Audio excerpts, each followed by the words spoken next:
What up? What up? What up? We got the first edition of Hoop Talk Basketball with Adam Nelson, my main man. What's up, homie? How you doing? What's happening, Brian? Good to see you. I'm so excited that we're finally doing this. We've been talking about this for a while, me and you, getting together to do this. I'm so excited. We are getting going tonight. Yeah, ready to do it, man. It's episode 1. Here it is. So, Yes, sir. First and foremost, before we get into it, it's March.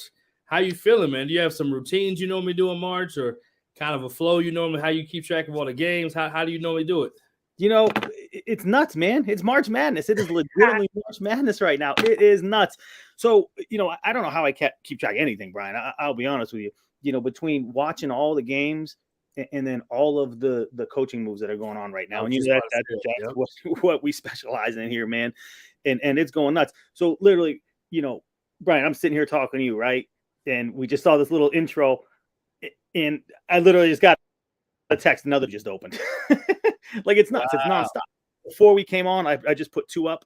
I literally just got the text as we're talking. So, manage it. I don't know, but it's just never ending. But it's so much fun, man. This is like March Madness. This is such it's such an exciting time of year for a lot of reasons.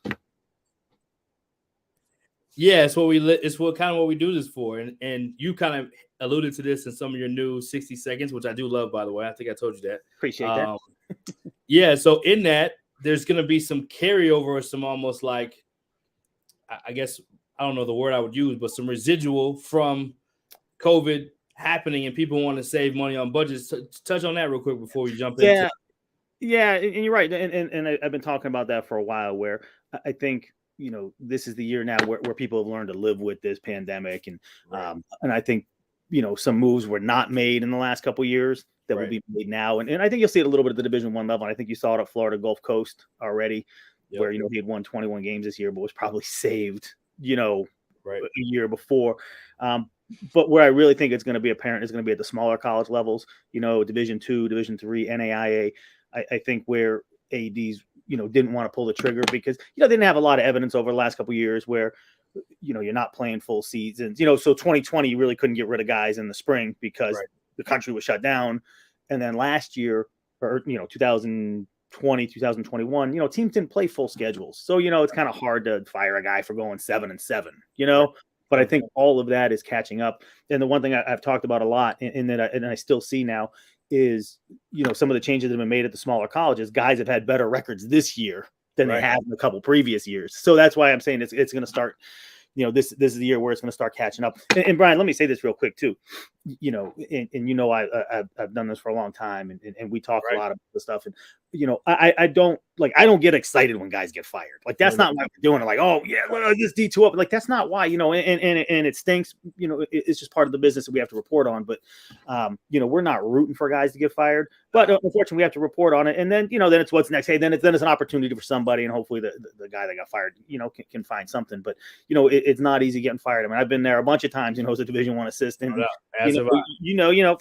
Too. Like, we've been there, man. So, like when I say it's exciting, it's not exciting for a lot of guys. But that's unfortunately it's the nature of the business that we get into. So guys know that, you kind of know it getting in. It's still not fun, having a report on it and talk about it. But that is it's the nature of this crazy business that we all love so much. But yeah, we know what we signed up for when you got in it. If you got into the business, I mean, you're hired to get fired at the end of the day. It's what it is. So people have a hard time with, like, right now, people are having a hard time with Florida Gulf Coast, like, processing. Okay, he went 21. And it's not that he should have gotten fired, because I don't believe that. I'm sure you don't believe that.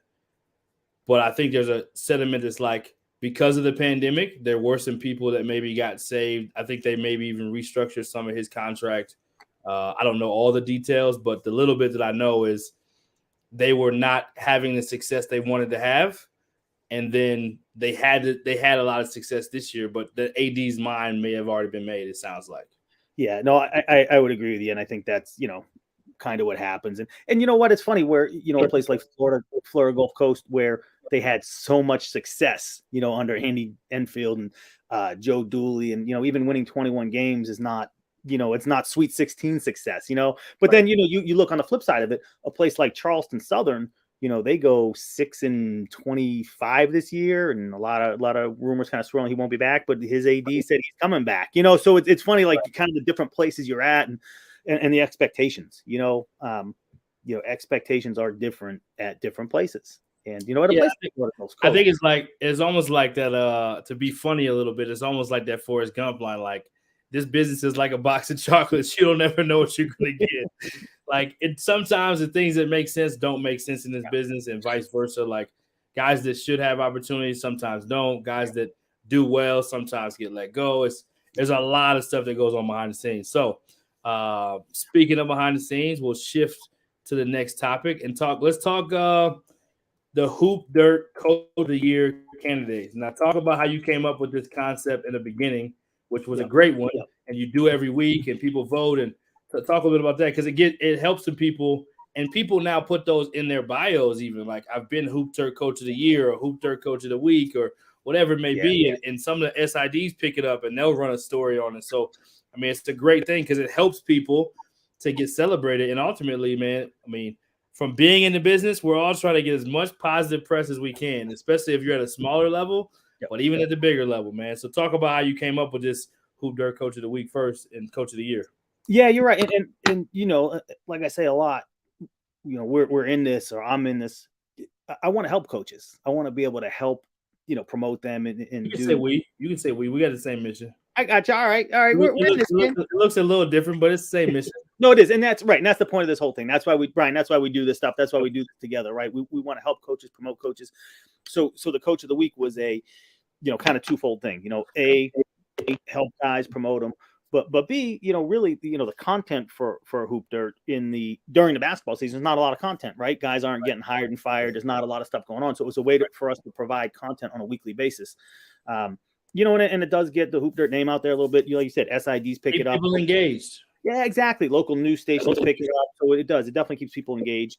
This is the 8th year we've done it now. And it's really cool to see guys like put it in their bios now and talk about it. And, it's fun. But again, to me, it's also a way, I love staying in touch with guys. I love talking to guys, right? And that's all I do every day. And like the winners will reach out and say, thank you. And it's just a way to stay in touch with guys and talk to guys more. And part B of that, like right now, there's a little bit of a family business. My oldest son, AJ, who's a junior. Yeah, he kind of compiles them, right? Yeah, he writes them, man. Like we pick them Sunday night, and then he takes them, Sunday night, Monday morning, and writes them all and puts them together. And, I think, I'm biased. I'm his dad, but I think he does a good job writing them, and he enjoys it. And it's a really cool thing. So we enjoy doing that together. So it's been awesome. Good. Yeah, it's been fun. So real quick before we kind of go into this, some people don't know this about you, but you coached Division I, and you were a head coach at a smaller college. Yeah. Talk a little bit about that real quick before we jump in, because some people don't even know that about your story.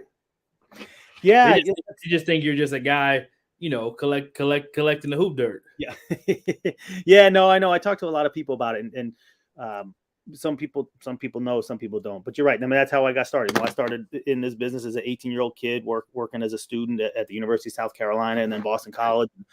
Worked my way up as a Division I assistant at a bunch of places, and then spent 15 years as a Division III head coach. And it's all I've done. It's all I've known. And it's through those experiences and making these contacts that I think that we've been able to be have some success with Hoop Dirt. And yeah, man, and that's it. And I just love it, and I love the coaching aspect of it, and I like kind of being away from coaching for now and doing this. And but like I said, it's just a good way to stay in touch with guys. Now, was that a trailer for what may happen? Like, are we going to see your name on Hoop Dirt? Like Adam Nelson hired that? You said for now. You said that.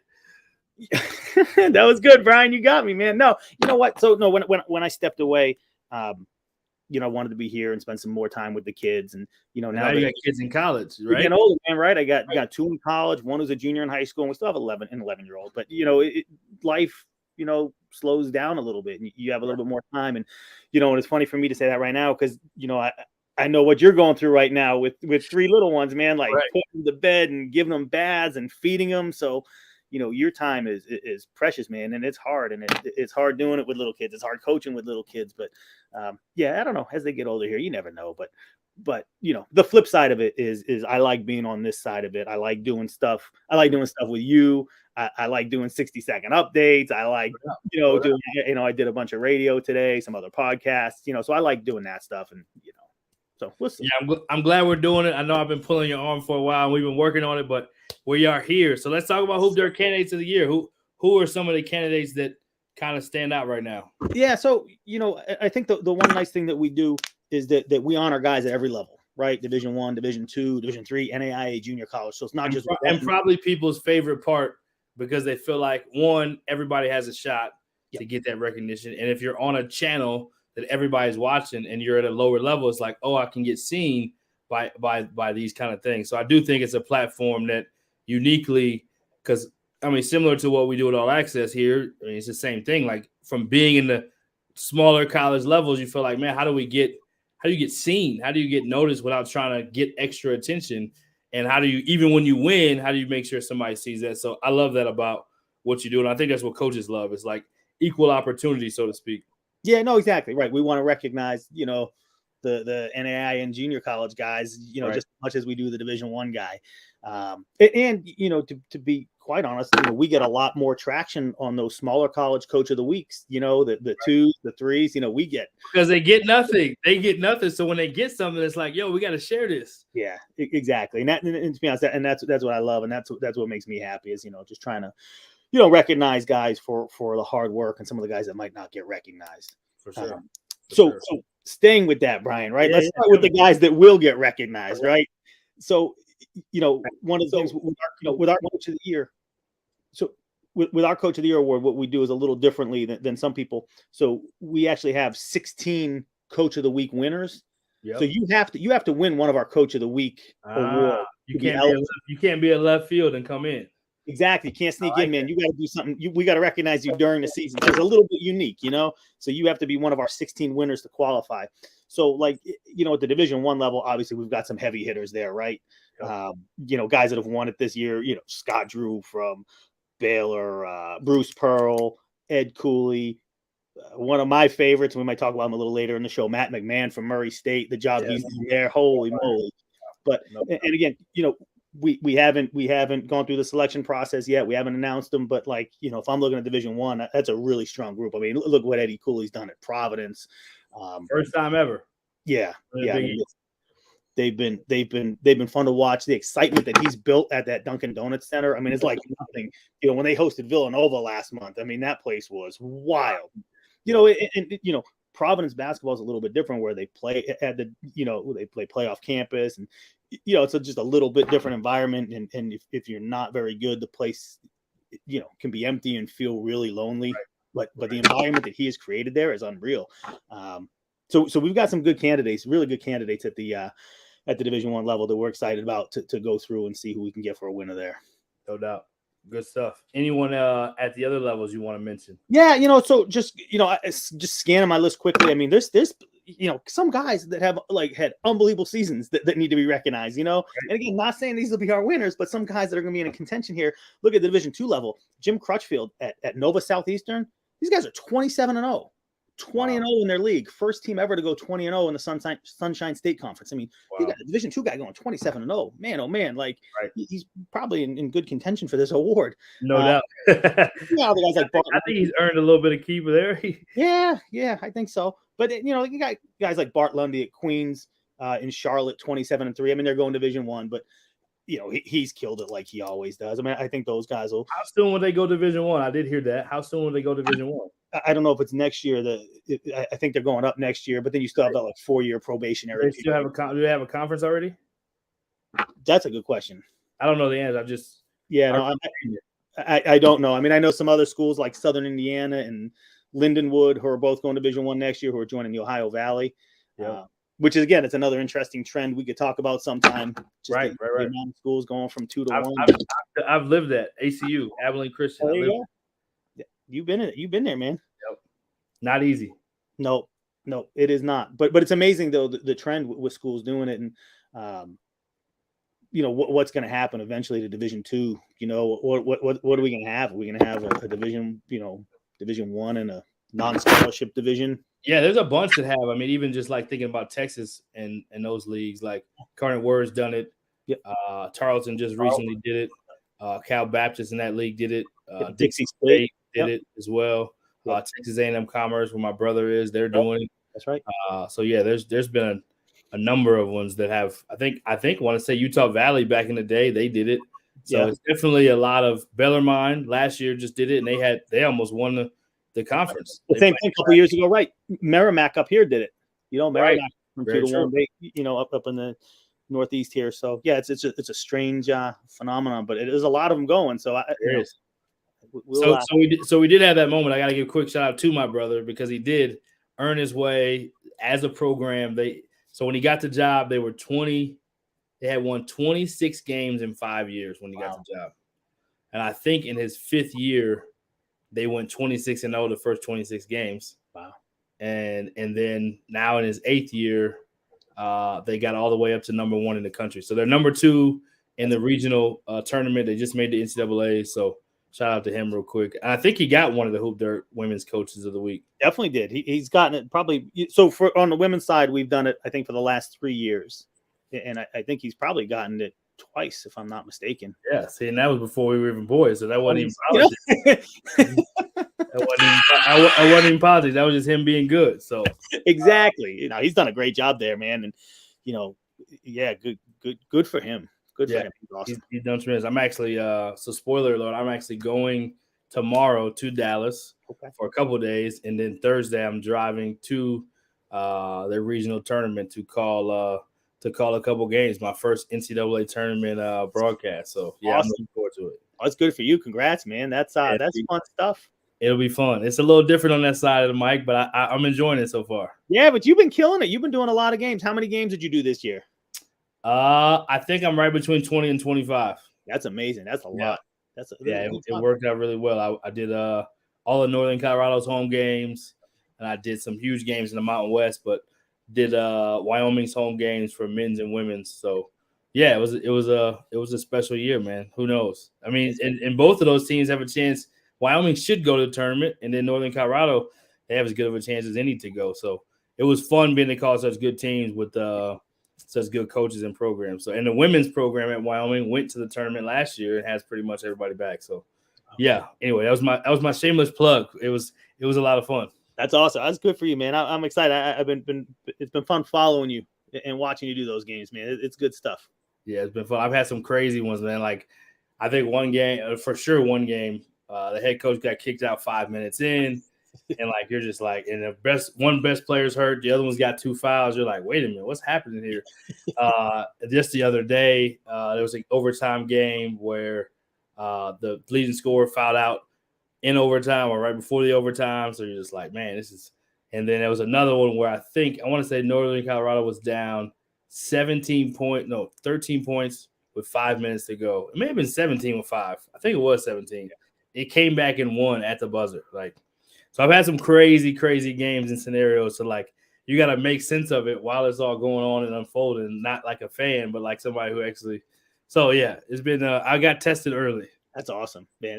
That is an awesome experience for you, man. I'm glad you're doing it. Yeah, it's been fun. All right, so back to Coach of the Year candidates. Anyone else before we kind of shift to the next topic?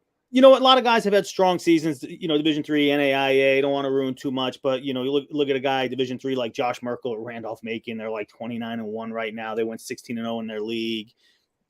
Stacy Hollowell at Loyola New Orleans, NAIA. That guy's 31-1. I mean, so there's some big time numbers. Stacy Hollowell used to coach. He coached me when I was at St. Edwards. I played at St. Edwards 2 years. He was the student assistant coach.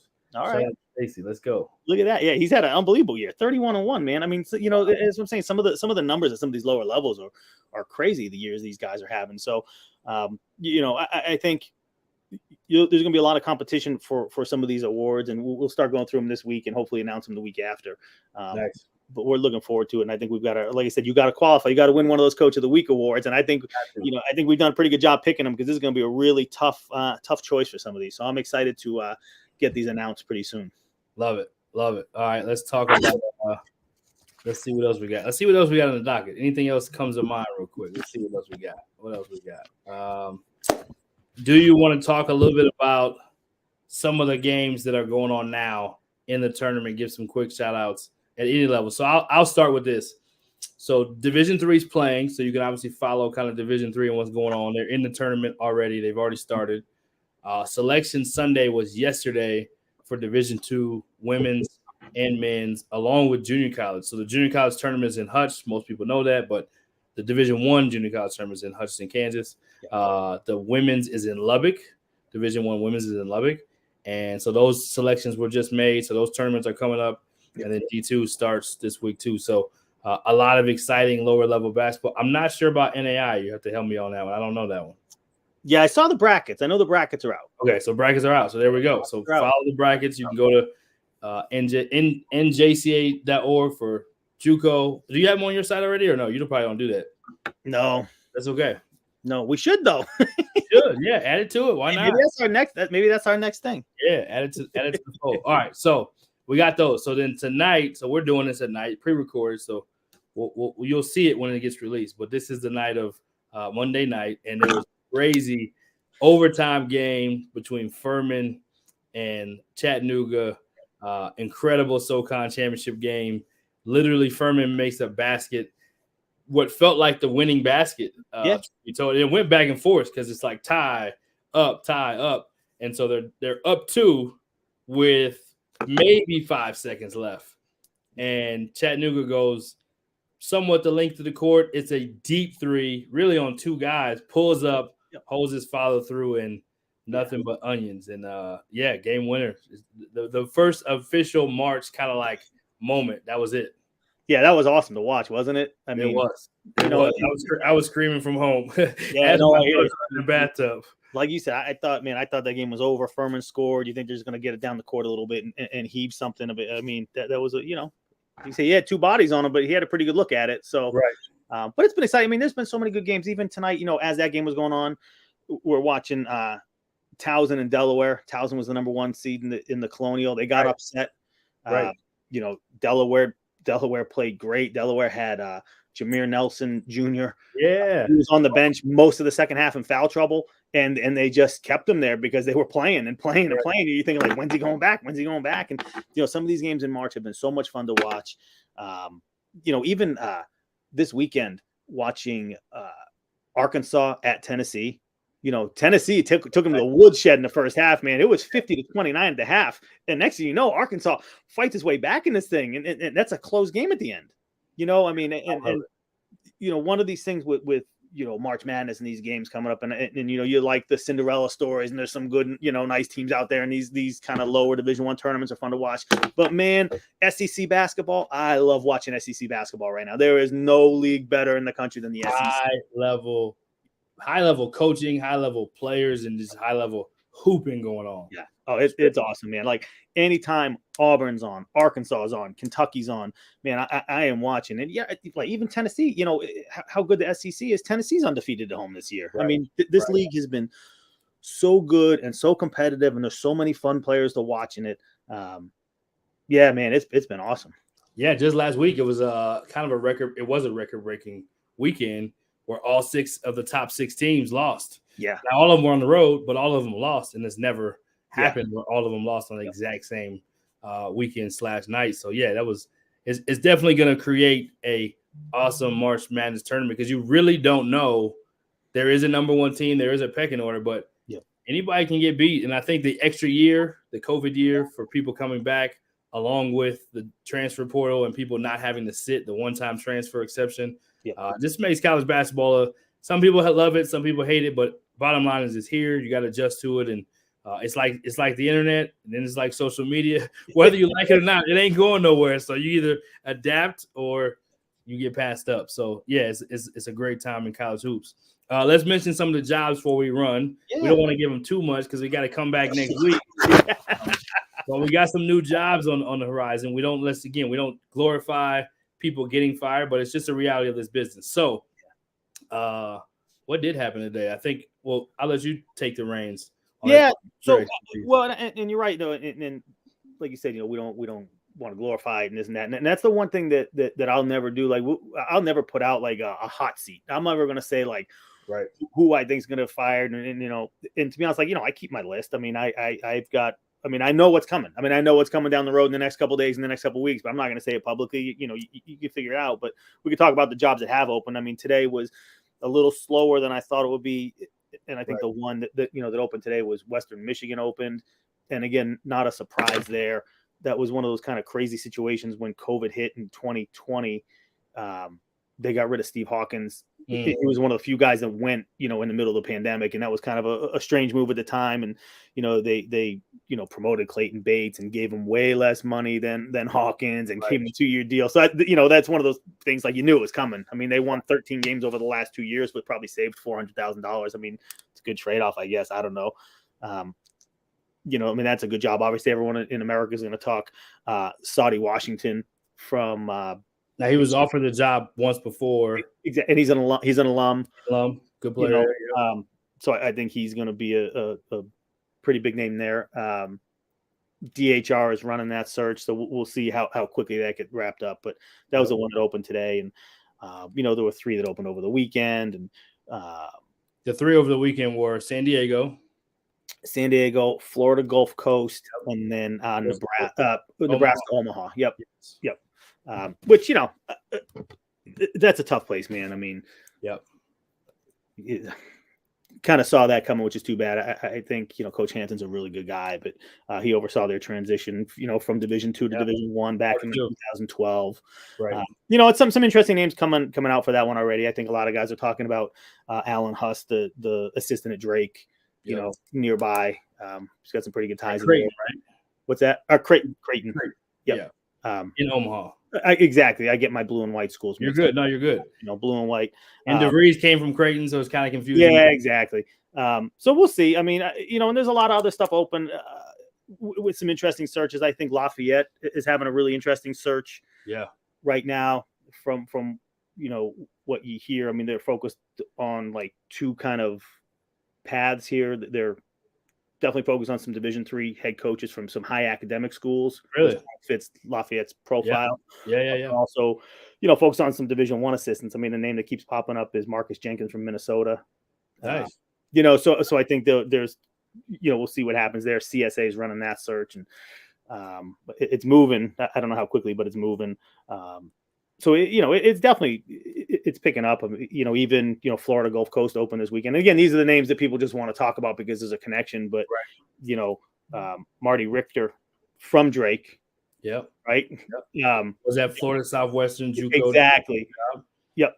So he was 56-10 in 2 years at Florida Southwestern, and was also an assistant at Florida Gulf Coast 2011 to 2015. Went to the 2013 Sweet 16. So these are kind of names that are like, in some of these searches, like Florida Gulf Coast and like Western Michigan, you get kind of a lot of the generic names where they've got really good ties. And the only reason I mention them is because they're actually legit candidates. Guys like that are guys that get hired for jobs, Richter at Florida Gulf Coast and Washington, Western Michigan, like those are good hires. Right. And there'll be a lot of other guys. Has San Diego had any names yet? I know it was just yesterday. Yeah, not a ton. I haven't heard a ton there yet. And that's an interesting job, but we'll see what happens there. We should hopefully have some more names there soon.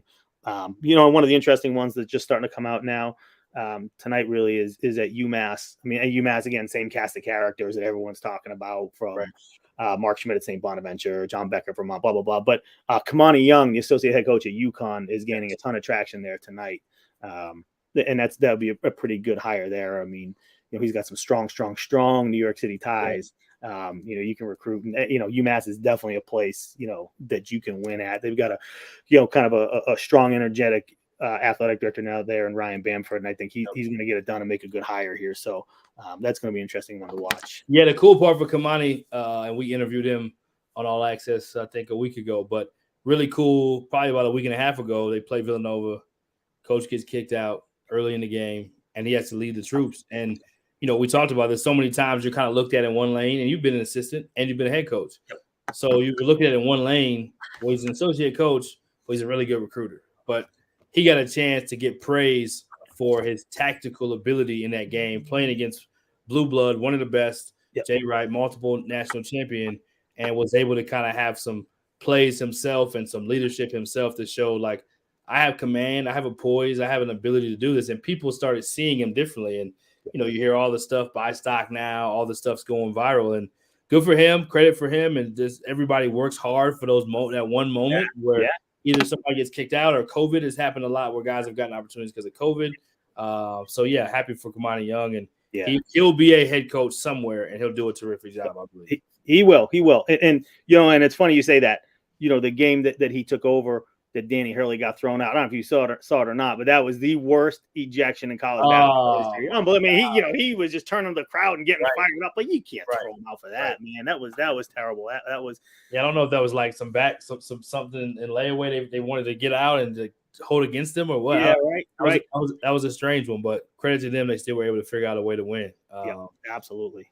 Well, man, this is show number 1. Huge success. Loving it. Hoop Talk. We'll be back. We don't know exactly how we're doing all this yet, where we're putting it, where you're going to find it. But, we're going to make sure you find it. Okay. We're going to make sure, and it's going to be fun. And we'll do this every week. And we may pop up and do more than once a week. You never know. So stay in tune. And any final words? Obviously, it's March. Huge week. Conference tournament week. And Selection Sunday is 6 days away, almost 5 days away now. Crazy stuff, man. March Madness is here. I'm fired up. Brian, this is awesome, man. I love doing this with you. Like Brian said, we don't know where we're putting this yet, but we, follow us on social media. We're all over the place, man. We'll tweet it. We'll tell you where it's going. No doubt. Brian, this was awesome, man. Thank you. And I'm excited to keep doing this. Yeah, no doubt. Looking forward to it. You know where to find us. Keep plugged in March and stay safe out there, everybody.